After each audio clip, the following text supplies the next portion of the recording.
Uh, Elmo, let's talk about yung few months after the transfer with ABS-CBN and Born For You. So, ano yung mga changes, ano yung mga nangyari so far? Well, mas nakilala ako ng mga kapamilya sa last kong project, sa Born For You. And mas nakikilala pa nila ako lalo ngayon kasi may bago ulit akong project with Janela again. Sa Once Upon a Time naman kami mapapanood. And nag-start siya last Sunday. It's been really great, especially sa likod ng camera kasi talagang mababait lahat ng mga nakikilala ko sa ABS-CBN. So far, ano yung pinaka natutunan mo in terms of acting, then singing, yan? In terms of acting, well, iba-iba since paglipat ko kasi mga 3 or 4 directors na ang naka-work ko. So, iba't ibang style ng pagkakagawa nila, natutunan ko. Singing-wise, mas natuto pa ako since sa paglipat ko, gumawa na ako ng album with Janela for Born For You. And sa pag-perform sa ASAP stage, mas nakahasa yung pagpa-perform ko on stage. Si Janela, super makulit talaga. Makulit siyang tao.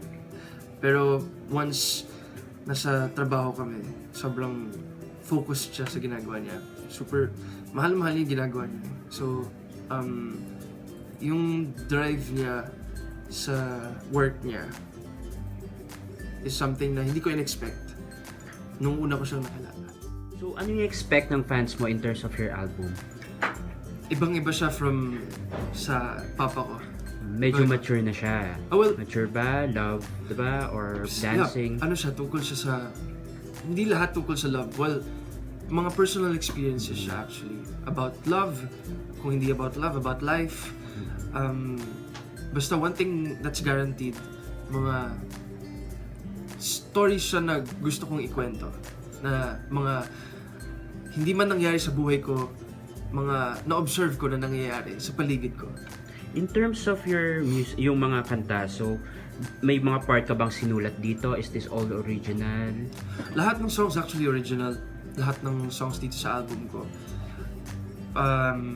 They're co-written with Ito Rapadas and si Kiko Salazar. Both really good writers. And also meron din ako mga sinulat dito. Like yung mga rap verses especially, doon ako nag-input ng marami sa mga, may rap parts din kasi akong ginawa dito sa album. In terms of yun nga, so far ano yung, syempre aside doon sa mga sinulat mo of course, ano yung pinaka-favorite mo na gusto mong ibigay marang sa mga fans, ito pakinggan nyo kasi ito yung sobrang favorite ko sa album ko?